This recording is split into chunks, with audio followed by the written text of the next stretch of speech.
રજૂઆત વાનગી શોમાં. ટાઇટલ સ્પોન્સર્ડ બાય એલજી બાંધાની હિંગ, essence of authentic taste since 1894, co-presented by mother's recipe, પ્રેમનો સ્વાદ.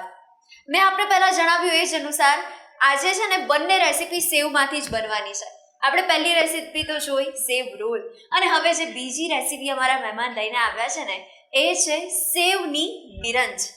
નામ સાંભળીને જ ખાવાની ઈચ્છા થાય, જાણવાની પણ ઈચ્છા થાય કે એવું તો શું હશે. તો ચાલો બધું વાર નથી લગાડવી, આપણા મહેમાનને જ પૂછે.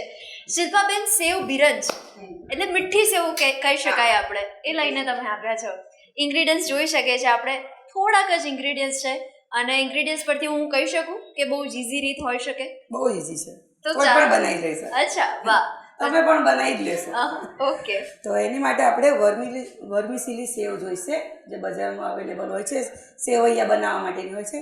કાજુ, દ્રાક્ષ ને બદામ છે, ખાંડ અને ઘી, અને જરૂર મુજબ પાણી. તો કરીએ શરૂઆત શિલ્પાબેન. તો આપણે ગેસ ચાલુ કરી દઈશું, અને પહેલાં આપણે પાણીને ગરમ કરવાનું છે. આમાં ગરમ પાણી નાખવાનું છે, એટલે 2 ગ્લાસ જેટલું પાણી આપણે ગરમ કરી લઈશું.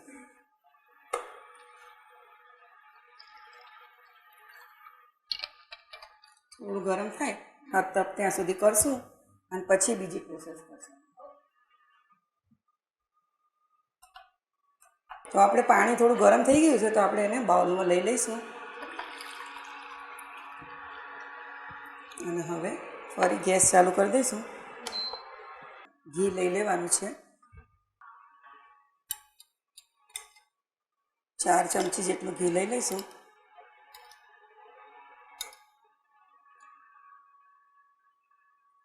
ઘી થોડું ગરમ થયું છે ને, તો હવે આપણે આ સેવ એડ કરી દઈશું. અહીં મેં 1 વાડકી જેટલી સેવ લીધી છે, બરાબર છે. અને આપણે આને આમ ભૂકો કરીને જ એડ કરી દઈશું, કેમ કે પછી આપણને મિક્સ થઈ બરાબર મિક્સ નહીં થાય, હલાવતા પણ ફાવશે નહીં આપણને, એટલે આપણે આનો ભૂકો કરી દઈશું. અને હવે આપણે એને ધીમા તાપે શેકવાની છે.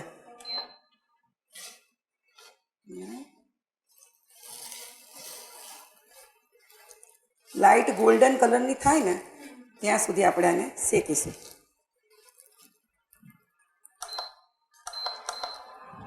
અને સતત હલાવવી પડશે, નહીંતર અંદર નીચેથી લાલ થઈ જશે અને ફટાક લેતા નહીં ચડી જશે. એટલા માટે એને ધીરે ધીરે હલાવતું જ રહેવાનું છે.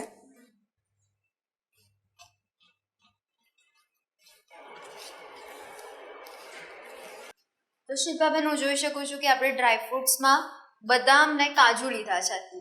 તો આ સિવાય પણ જેને કોઈ પણ ડ્રાયફ્રૂટ ફાવતા હોય તો એ પણ એડ કરી શકીએ આપણે. નાખીશું. તો આમાં આપણે કાજુ, બદામ અને દ્રાક્ષ લીધી છે. અને 2 થી 3 ઇલાયચી મેં ફોલીની અંદર એડ કરી છે. અને એની જગ્યાએ એની સાથે તમે અખરોટ એડ કરી શકો. પિસ્તા પણ આમ મોળા, પેલા ખારા નહીં, મોળા પિસ્તા તમે એડ કરી શકો તો બી સરસ જ લાગે છે. અને આને છે ને તમારે થાળીમાં દાબી અને એની ઉપર તમે ખસખસ વઘરાઈ દો તો બી સરસ લાગે. આ એ ઓરિજિનલમાં એવી રીતે, પણ હવે અત્યારે કોઈ એવી રીતે કરતું નથી. પણ આવી રીતે લચકો જેમ આપણે શીરો ખાતા ને એ રીતે જ ખાય છે.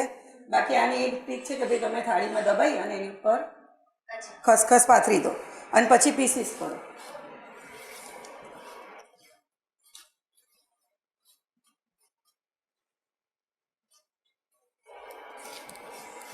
પહેલાં તો આ કશું હતું નહીં કે ભાઈ શ્રીખંડ ને એવું બધું, પણ આ જ બનતું. આ ને એક પેલું ફાળા લાગશે, બધાના ઘરે બને અને લગભગ બધાને ભાવતી જ હોય આ વસ્તુ.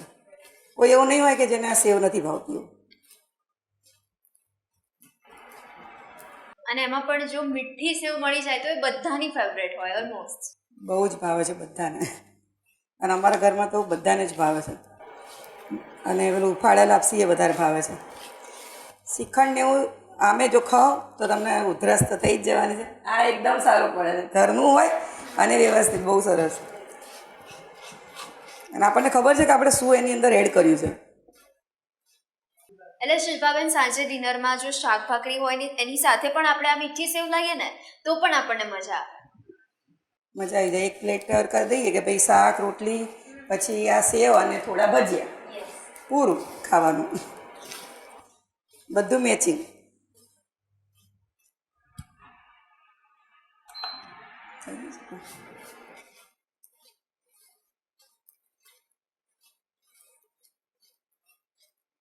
એકદમ સરસ સુગંધ આવી રહી છે ને એકદમ. તો શિલ્પાબેન, હવે તમારા ઘરે તમારી એનિવર્સરી હોય કે કોઈનો બર્થડે હોય તો હવે આપણે અહીંયા વાનગીના રસોડે જોયું, તમે દર વખતે કંઈક ને કંઈક નવી નવી વાનગી તો અમારા વ્યુઅર્સ માટે લઈને આવો છો. આજે તમે ફરસાણની નવી નવી વાનગી અમારા માટે લઈને આવ્યા, કોઈ દિવસ સ્ટ્રીટ ફૂડ, તો પછી કોઈ વખતે પનીર હોય, ચીઝમાંથી અલગ અલગ વાનગી હોય. તો હવે તમારા ઘરમાં આટલી બધી તમે સ્પેશિયાલિટી રાખી છે, તો એ સ્પેશિયલ પ્રસંગોમાં એવી કઈ સ્પેશિયલ વાનગી તમે હંમેશા ટ્રાય કરો?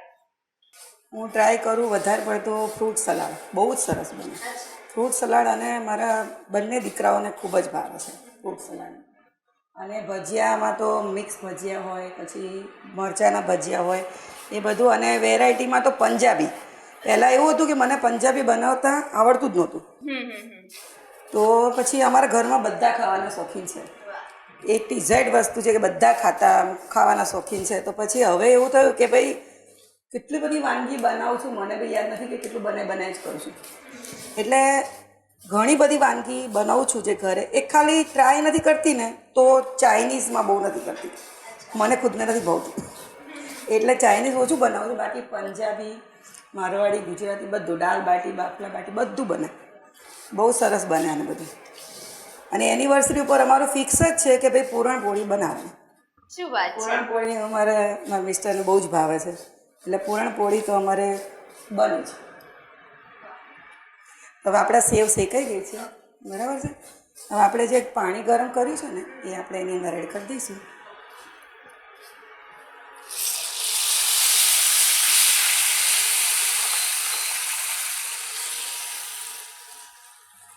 એટલે સેવ ગરમ છે ને એટલે ફટાફટ ચડી જશે સેવ. અને અમે આ પતલીઓ છે ને એને વાર નથી લાગતી. આની જગ્યાએ પેલી જો જાડી પાટલા સેવ કહે ને, એ થોડી ચડતા વાર લાગે છે. અને એને પણ અલગ રીતે બનાવાય છે, એ પણ મીઠી સેવ બને જ છે. તમે જોઈએ છે બજારમાં મળ્યું છે પેલી ગોળ ગોળ ગુચડા જેવું, તો એ તમે બનાવો તો એમાં કેવી રીતે પ્રોસેસ છે કે ભાઈ તમે ગરમ પાણીમાં એને પહેલાં બાફી લેવાની નૂડલ્સની જેમ, અને પછી એની ઉપર આપણે બોરું ખાંડ અને ઘી નાખીને ચોળીને ખાવાનું, એની પ્રોસેસ છે ને. આ એકદમ ઝીણી હોય છે એટલે આ તો ફટાફટ થઈ જશે. એટલે આની પ્રોસેસ ને બંનેની પ્રોસેસ અલગ છે, પણ લાગે ટેસ્ટ બી એનો સરખો જ, થોડો બી ફરક નથી લાગતો. તમે સૌથી વધારે કઈ પ્રિફર કરો? દાળ લઉં. પેલું તો મારે પેલું કઢા માટે મેં રાખી છે, જે સૂપ જેવું બને ને બાજરીનું, એની માટે હું એનો ઉપયોગ કરું છું. હવે આને આપણે ચડવા દઈશું. પાણી થોડું બળી જશે ને પછી આપણે ખાંડ એડ કરીશું. તો હવે શ્રીપાબેન, જેના ઘરે ઠાકોરજી હોય, કાનો હોય, લાલો હોય, તો એ ડેલી ભગવાનને પ્રસાદ ધરાવતા હોય છે, અને એમને એવું થાય કે આપણે ભગવાને છે ને આપણને જેવી રીતના નવું નવું ખાવા જોઈએ, એવી રીતના ભગવાને પણ આપણે નવી નવી પ્રસાદી આપણે અર્પણ કરતા હોઈએ છીએ. તો આપણે પ્રસાદીમાં પણ આ લઈ શકીએ? લઈ શકાય ને, આ તો બહુ ભાવે ને. લાલાને તો તમે જે મિષ્ટાન આપો એ બધું ભાવે. અને તમે કોઈ દિવસ એ રીતે ગોળણીને એવું કર્યું હોય ભગવાનની, માતાજીની, કે કંઈક નવરાત્રિ કે એવું કંઈ આવતું હોય, તો તમે એક પ્રસાદ તરીકે તમે આ પણ ધરાવી શકો છો. આપણે પાણી બળી ગયું છે, અને આપણે ખાંડ એડ કરી દઈશું. ખાંડ આપણે અડધી લઈશું, કેમ કે એક વાડકી સેવ લીધી હતી ને, તો અડધી વાડકી જેટલી ખાંડ લેવાની છે, એટલે બેલેન્સ આવી જશે બંને વસ્તુનું છે. અને હવે આપણે મિક્સ કરી લઈશું.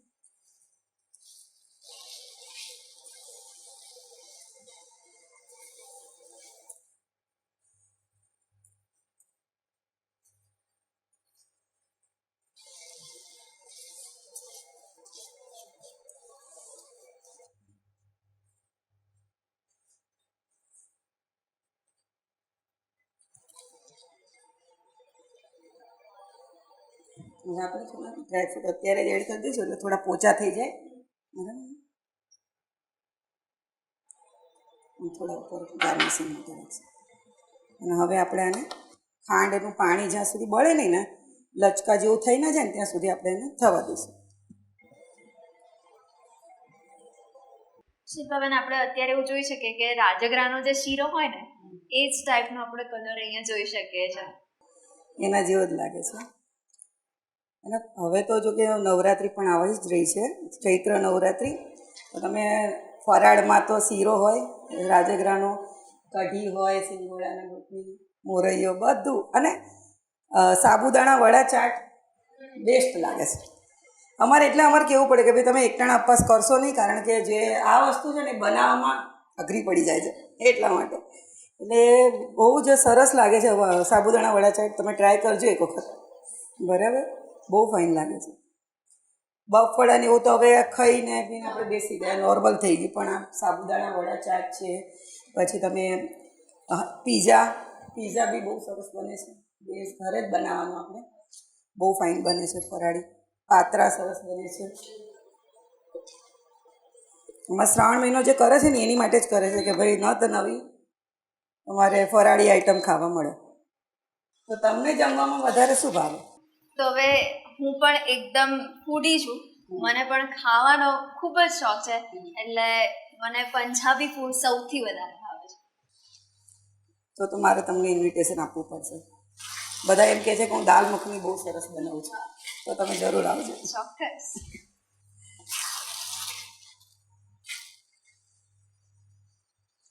તો હવે આપણે આ સેવની બિરંજ તૈયાર થઈ ગઈ છે.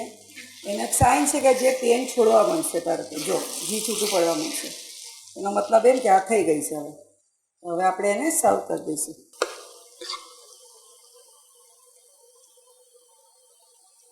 એની ઉપર આપણે થોડા ડ્રાયફ્રૂટ.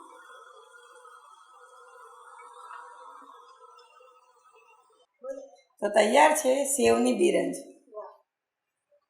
તો દર્શક મિત્રો, સેવની બિરંજ એટલે કે મીઠી સેવ આપના માટે રેડી થઈ ગઈ છે.